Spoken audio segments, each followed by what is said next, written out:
So welcome to our meditation session together, and as I sit here reflecting on all of you coming here um,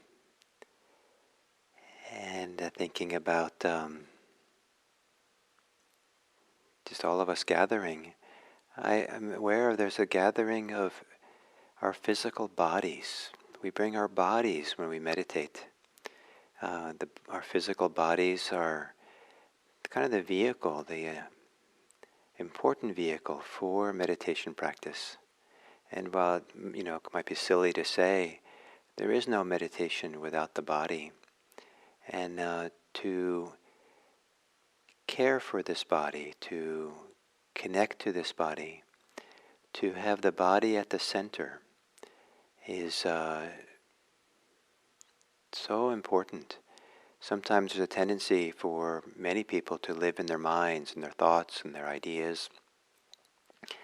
And and it can create quite a divide between the body and the mind. The body's forgotten, disconnected with, and we can kind of nominally be aware that we have a body, but to awaken in the body, to discover the body being more alive, is is one of the great benefits and possibilities of mindfulness practice. So here we are, with our bodies, as our bodies. So being our bodies,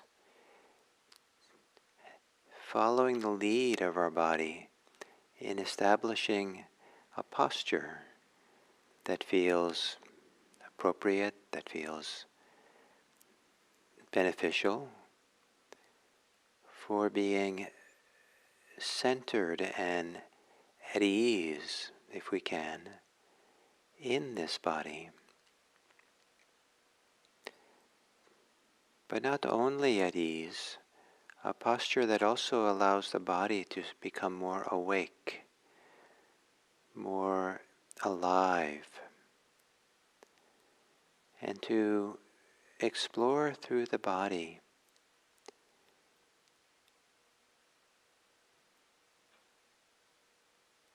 what it's like to live in this body, to feel your sensations of body.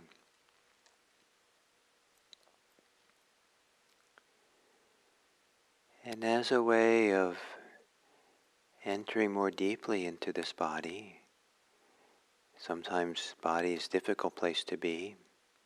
There can be pain and challenges of all kinds. But still, to enter into it, you might take a few long, slow, deep breaths, where the torso is stretched, expanded in the in-breaths, where the in-breaths begin deep in the body, and there's an expansion outwards, and a long, relaxed exhale, where there's a coming together, pulling in, settling of this body. And as you take these deeper breaths, to quiet your thinking mind, notice how if you're thinking a lot about things, even about the exercise, maybe there's a way it removes you a bit from feeling and sensing the body from the inside.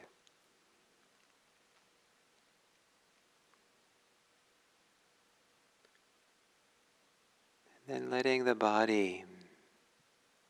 the breathing return to normal. And take a few moments to feel the simplicity of the body breathing. And even if you are still directing your breath unconsciously or unintentionally, it's okay. Just quietly familiarize yourself to the body breathing.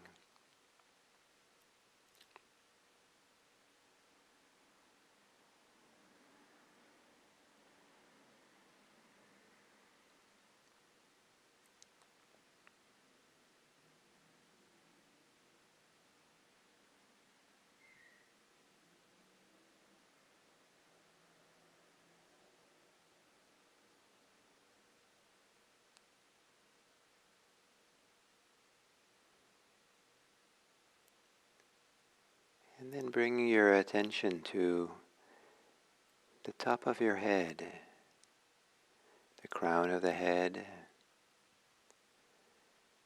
And as you exhale, feeling the sensations there, soften, relax the top of your head. Kind of relaxing that is further settling into your body.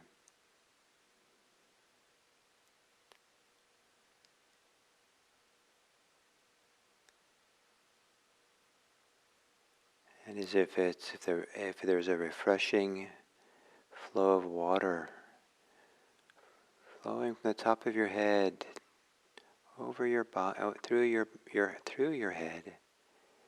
Let your attention settle and flow down to your head, your face, and as you exhale, to relax the head, the face, the eyes.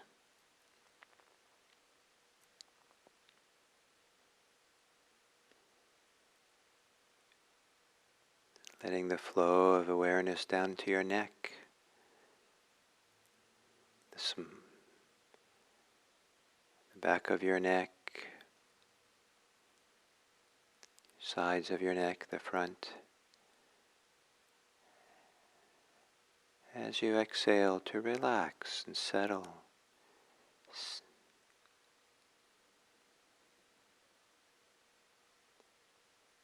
The flow of attention down into your shoulders. Allowing yourself to feel very simply any tension or holding in your shoulders. Not to make it a problem, but something to care about lovingly. And as you exhale, whatever way you can soften and relax your shoulders. Soften the shoulders.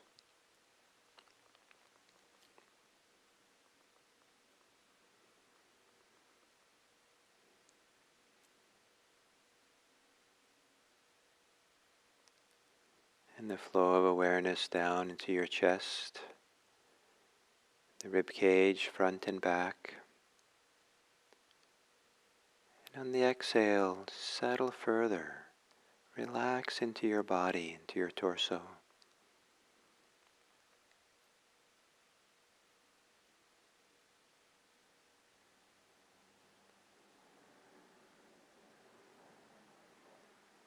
In the whole area of your solar plexus, your diaphragm.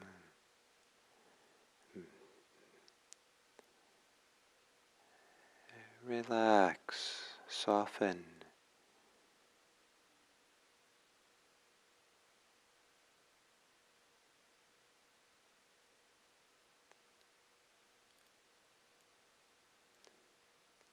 And then the belly. Soften the belly.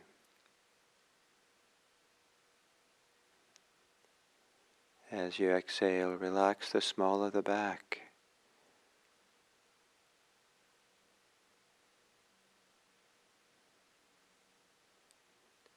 Relax the weight of your torso down into the pelvic cavity, all the way down to your sitting bones.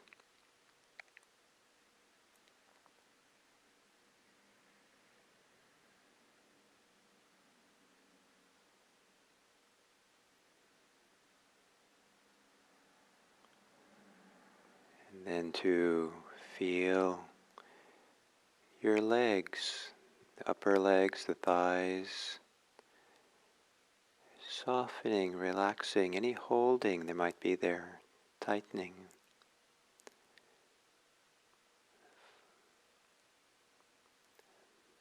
The flow of attention down into the lower legs and feet, and similarly relaxing, softening.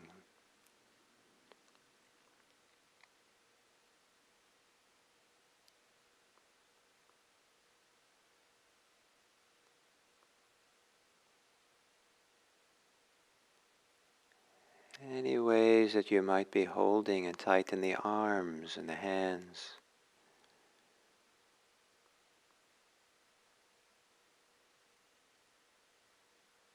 As we relax tension, maybe there's more feeling of a flow of energy in the arms, the hands.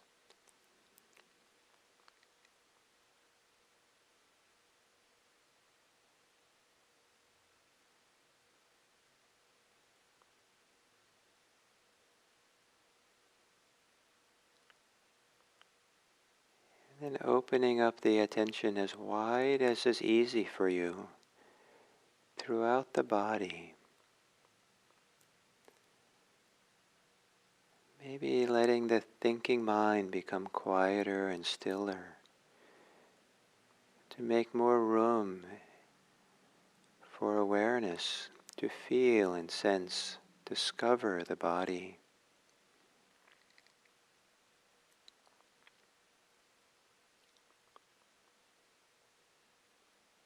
Centered in the body.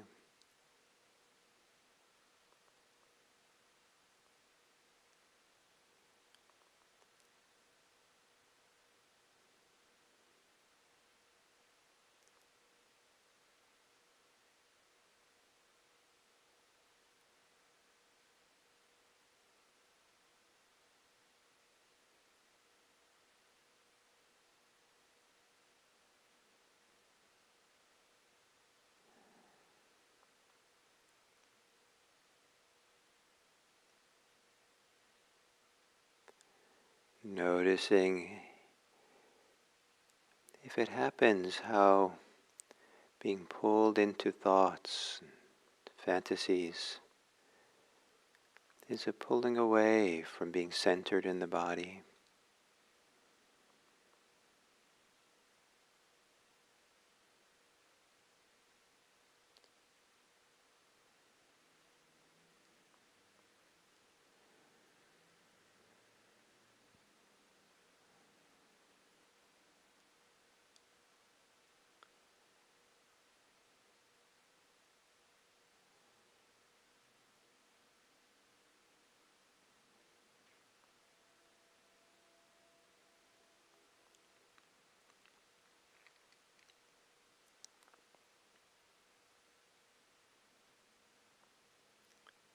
And then we'll sit quietly, but breathing through the body, with the body,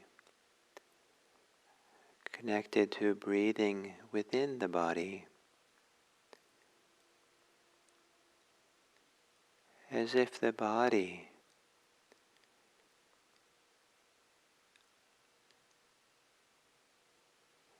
is the source of deep understanding, as if the body is the source for freedom, for being at home, for where we discover the path to peace. For these next minutes, trusting the body, breathing in the body, with the body, through the body, with the mind relaxing, quieting, softening the mind to just breathe in this body.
Coming back to your body.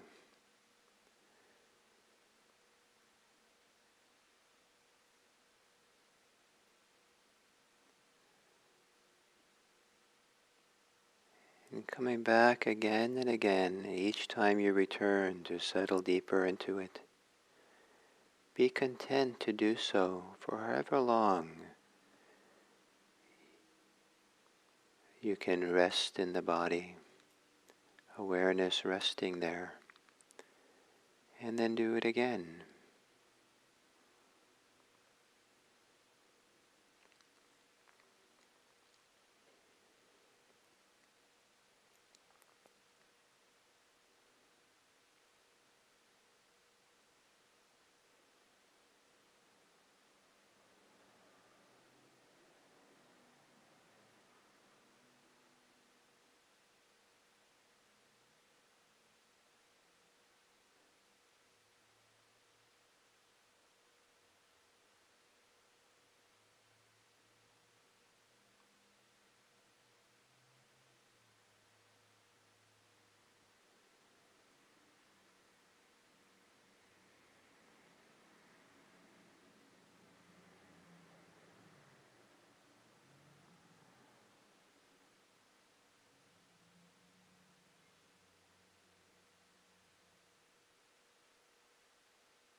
And then coming to the end of this sitting,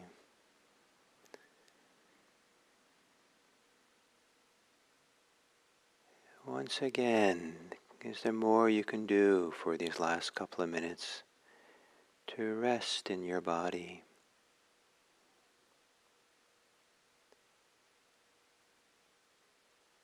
To center yourself in your body as if the source of all things, source of your feelings, your thoughts, your intentions, your experience of life begins here in the body, deep in the body.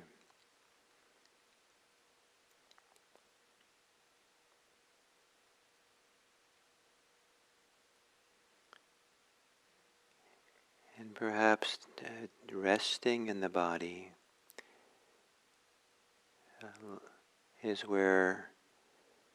also the beginning of love, of kindness, care, compassion.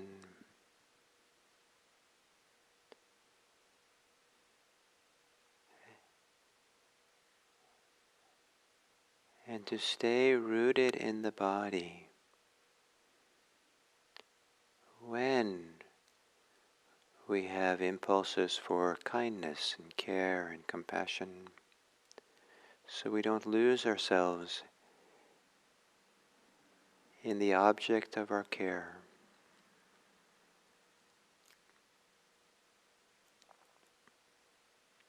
We don't lose this connection to our body.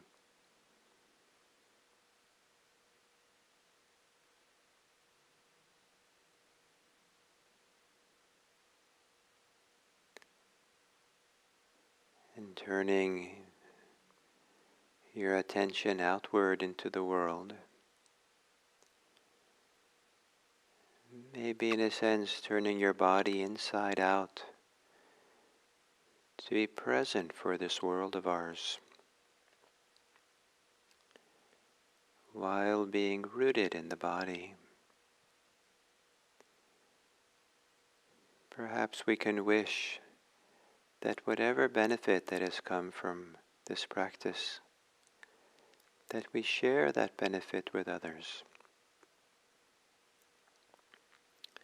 In small ways, big ways. That the benefits we experience are expressed in a care for this world. May all beings be happy. May all beings be safe. May all beings be peaceful. May all beings be free. And may we contribute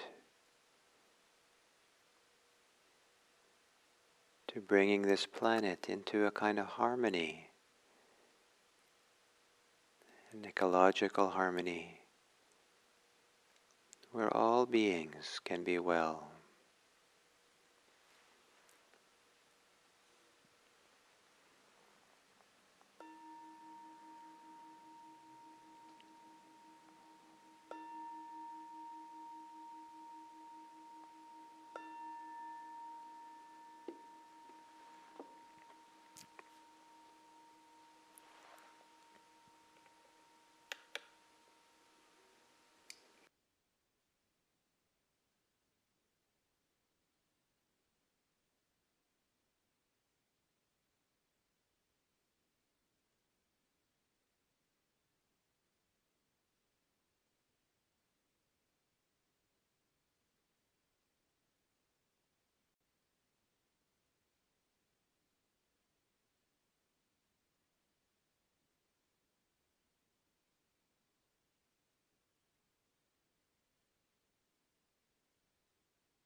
So,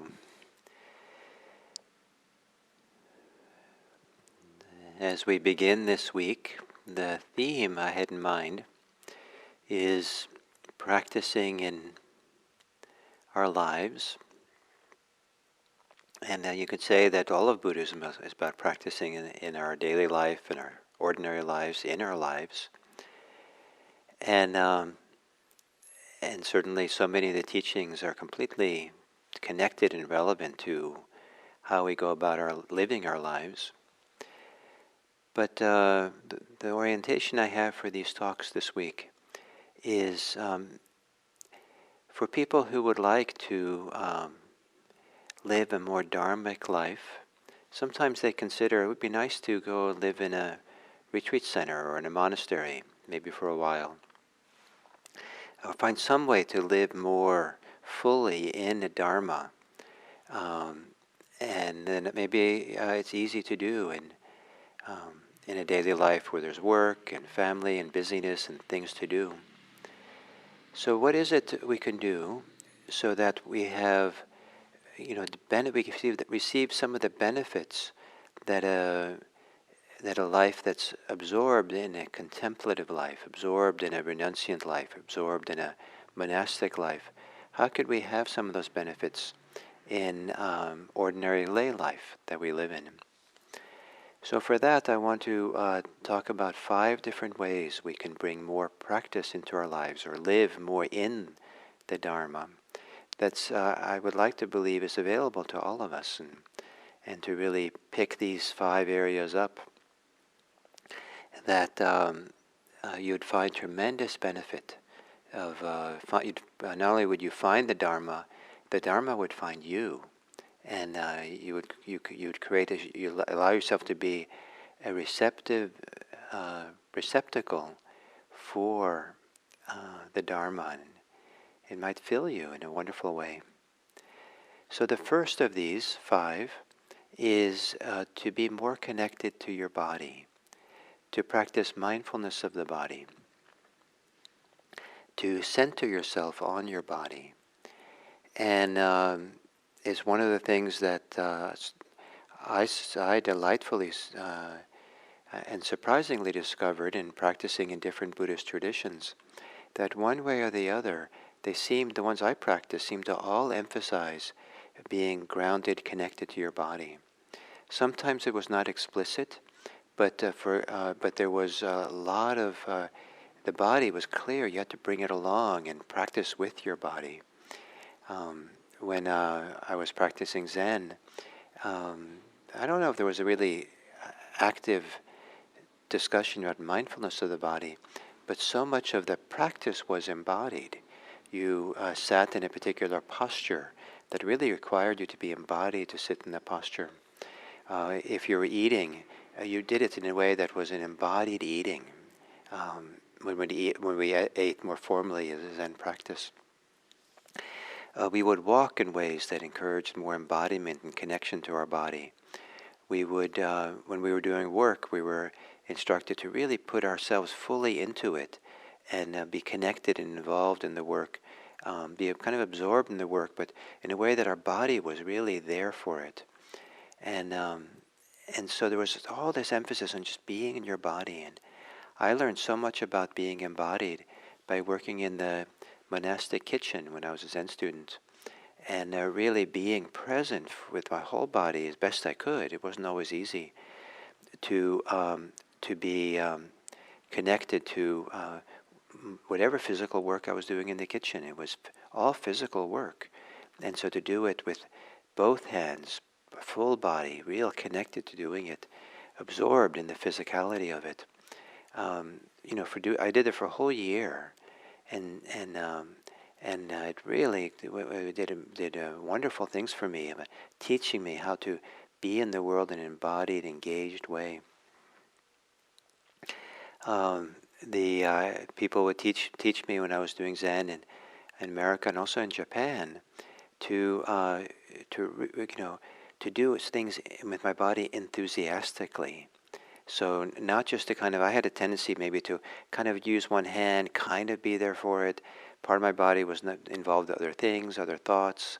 and kind of half-heartedly do things. And that did not go over well in Zen. You had to be really there wholeheartedly. And one way that was emphasized a lot in Japan was you always did things with two hands. And so if you picked up a pot of food, or you picked up a tool, or if you gave someone a gift, whatever it was, you'd always do it with two hands. So you were fully in it. It feels different to give someone a gift with two hands than to kind of just, here you go, and kind of like give it with only part of who you are, but to do it fully. I love the Anjali, the putting the hands together and bowing, because it brings these two sides of who we are, in a sense, the left and the right, and so it's coming. All of us are involved. That is different than shaking our hands, which is only part of us are our bodies involved. And I think shaking hands is a wonderful thing when people come back to do it again. But it has its own value and wonderfulness. I don't want to diminish its value, but there's also something valuable about really coming together and offering kind of like all of ourselves in that greeting, in that respect. And then to becoming more attuned to the sensations of the body. These sensations of our body are not senseless.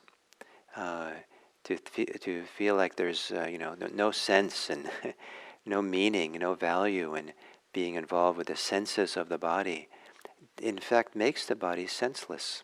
We get disconnected from the sensations.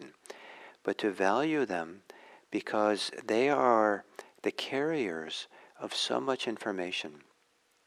They are the expressions of our attitudes, expressions of our emotions and feelings. They are the expressions of our reactivity and our response to what's happening in the world around us. And there's layers and layers of subtlety that we can be aware of when we're really connected in our body. If we're not so connected at all, then just a little bit of connection to the body will provide the early warning signals of feelings and sensations and attitudes and information about what's happening in the world around us that is often there before our thinking mind is aware of it. And the first sensations of anxiety, the first sensations of anger, or first sensations of love or kindness or warmth towards someone. There's all these different things that the body sometimes it comes through the body that if we're busily thinking and wanting and reacting and thinking about what's wrong, we don't really pick up. And so one Zen teacher I studied with talked about the body being an antenna, and the more you tune yourself to that antenna, the more information you pick up. And I would emphasize it's not just the antenna to what's information's outside of our body, but also what's inside. And we're not really a divided being between the mind and the body. The body is a really rich repository of intelligence, of responsivity, of feelings, of emotions, of information that's so helpful for our lives. So to spend more time being sensitive to the sensations, sensing what's happening in the body, it begins kind of shifting the emphasis from thinking that the mind is going to solve everything to allowing the body to participate, allowing the body to receive and experience and to help process what's going on. Some of the difficult emotions we have can be well processed in the body if we allow the body to feel it. It can be difficult. Sometimes we feel all these things more acutely, and that can be painful in a sense. But there's an art to learning how to keep opening the body in a wise way, in a supported way, in a compassionate way, that allows the body to support us to become free, to free up things, to release things. And part of that is because any holding in the mind, any attachment and clinging we have, often gets expressed in the body. becoming tense, becoming held, muscles being held and tight. And that tightness tends to numb the body. But as we become more aware of the body, it tends to free the places of tightness. First, we may become aware of all the tension we hold in our body, but that's a stepping stone for the body to begin to releasing itself and open up. And so the more we can practice being in our body when we do things and really being present, and more we can become more aware, sensitive to the sensations of our body, the feelings of our body, what's going on in the body, that is a way of starting to live a more Dharmic life, to let the Dharma, all the benefits of mindfulness and wisdom, to begin kind of showing itself and being accompanying us through our body, through our life. The less we're connected to our body, the less the Dharma accompanies us through our life, unless we're quite good at the cognitive aspects of keeping in mind and thinking about it. And that can be useful, but and for some people maybe that's the primary vehicle. But for most people, I think that there's tremendous benefit to being rooted in the body, connected to what's happening in this body of ours. And so if you would like to live, if you would like to avoid having to go and become a monastic and go live a monastic life, or a full-time Dharmic life, if you would like to live a contemplative life, a Dharmic life in your ordinary everyday life, then your monastery is your body, and your temple is your body. And so keep coming back, being in your body. And then I'll continue on this theme tomorrow with a whole other area that you can focus on if you like, that's part of daily life. And in the meantime, in these next 24 hours, maybe you will experiment, give more emphasis on your body and what's happening there and how you use it and the feelings, sensations, what's happening if you allow your body to be more in a receptive mode to feel all these sensations that we have. So I hope you enjoy. And if not now, I hope this mindfulness of the body will bring you to great enjoyment, a great delight in having this physical body. So, thank you.